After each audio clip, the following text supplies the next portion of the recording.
In this screencast I will explain how to create your own modifiers. I will use the text input modifier as an example. First let's take a look at the modifier interface. This will be the one you will have to implement to create your own modifier, and there's simply just two methods, so you need something which then returns a view, and you have to implement the save method. For some modifiers you don't need the save method, for example for a button, because there is no content to be saved. But for the text input, for example, you want to store or return the information which was entered in the text view, passed over to the controller to be stored in the model. And first let's take a look at the get view. So the text input is just some basic, I think I have it on a screenshot here. It looks something like this. So on the left side there's an here's an edit text, and here's a text view, and here you can pass the name. So this text input has some abstract methods. You have to set the name, which will be displayed on the left part. You will have to, there's a load method to load the current value in the model, and when the save method is called for the modifier, then the edit text is taken, and the current text is extracted and passed down to the concrete text input. So if you want to use this text input, I can demonstrate this. Let's go back in the demo project. If you want to use this, then you will have to say new text input, and now you will have to pass some, for example, the name,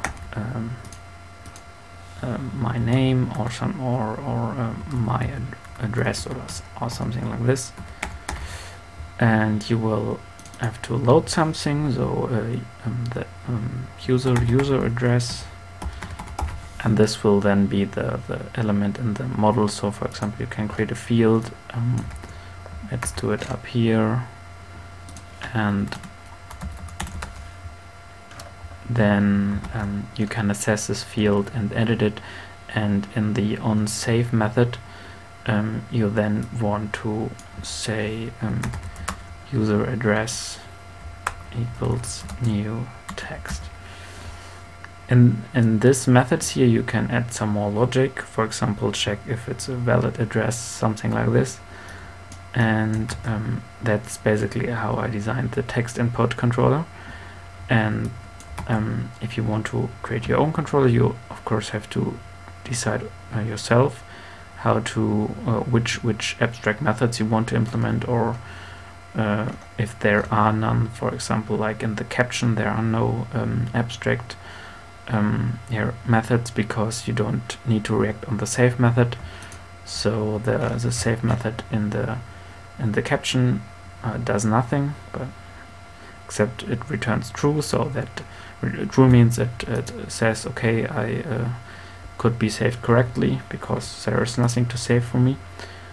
And that's how you can design your own modifiers.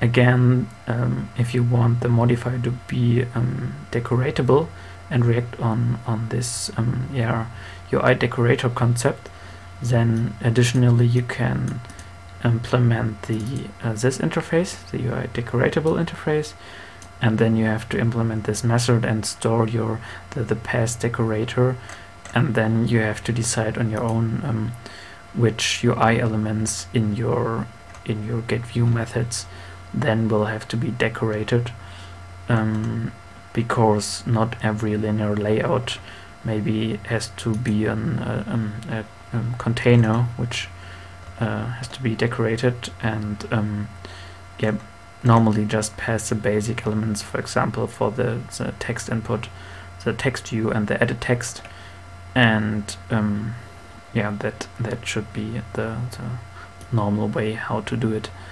I think that is it for the basic idea. In here you have to find the right, just take a look at the existing modifiers and do it in a similar way. Of course you can also load some UI from an XML if you designed it there, and you can load it here. Then you would have to, I think it's view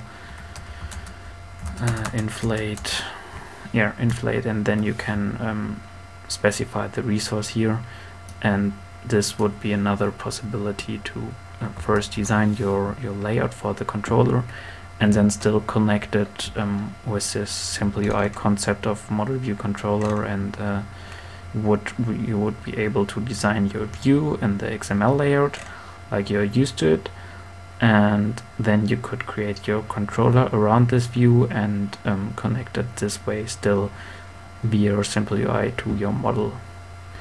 Yeah, that's it. Thanks for watching. Bye.